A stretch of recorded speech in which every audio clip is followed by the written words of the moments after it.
రాష్ట్రంలో కరువుకు కారణం కేసీఆర్ అని కాంగ్రెస్ కాదని అన్నారు T Congress media committee chairman Sama Rammohan Reddy. ఎండాకాలం కరువుపై బీఆర్ఎస్ రోజురోజుకు దిగజారి వ్యవహరిస్తోందన్నారు.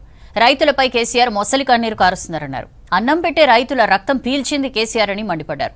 కాళేశ్వరం కట్టిన ఘనత తనదేనని చెప్పుకున్న కేసీఆర్ ఇప్పుడు పిల్లర్లు కుంగడంపై కూడా బాధ్యత తీసుకోవాలన్నారు.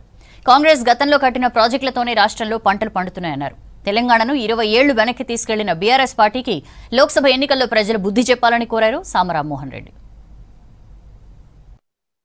ప్రజలు అడుగుతున్నటువంటి ప్రశ్న ఏంటంటే, అయ్యా మరి మీరు 10 ఏళ్లలో కాళేశ్వరం మేమే కట్టినాం, 1 కోటి ఎకరాలకు నీళ్లు మేమే ఇచ్చినాం అని చెప్పి అన్నారు కదా. మరి 1 కోటి ఎకరాలకు నీళ్లు మీరే ఇచ్చి కాళేశ్వరం కడితే ఆ కాళేశ్వరం కూలిపోయింది కదా మీ కక్కుర్తికి. మరి కూలినప్పుడు ఆ 1 కోటి ఎకరాలకు నీళ్లు రావు కదా అనేటటువంటిది ఒక సూటి ప్రశ్న ప్రజలు అడుగుతా ఉన్నారు. ఎవరైనా కూడా మెడకాయ మీద తలకాయల కోడి మంద దిమాకున్న ఆలోచన చేస్తారు.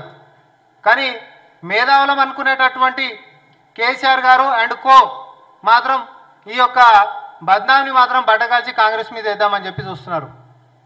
నిజంగానే కాళేశ్వరం కట్టి 1 కోటి ఎకరాలకు నీళ్ళు ఇచ్చే వ్యవస్థ దానికి ఉంటే ఈరోజు కూలిపోయింది కాబట్టి నీళ్ళు వస్తలేవు. మీ భాషలో మాట్లాడుతున్నాం మేము. కాబట్టి ఈరోజు కరువుకి కారణం కాంగ్రెస్ కాదు.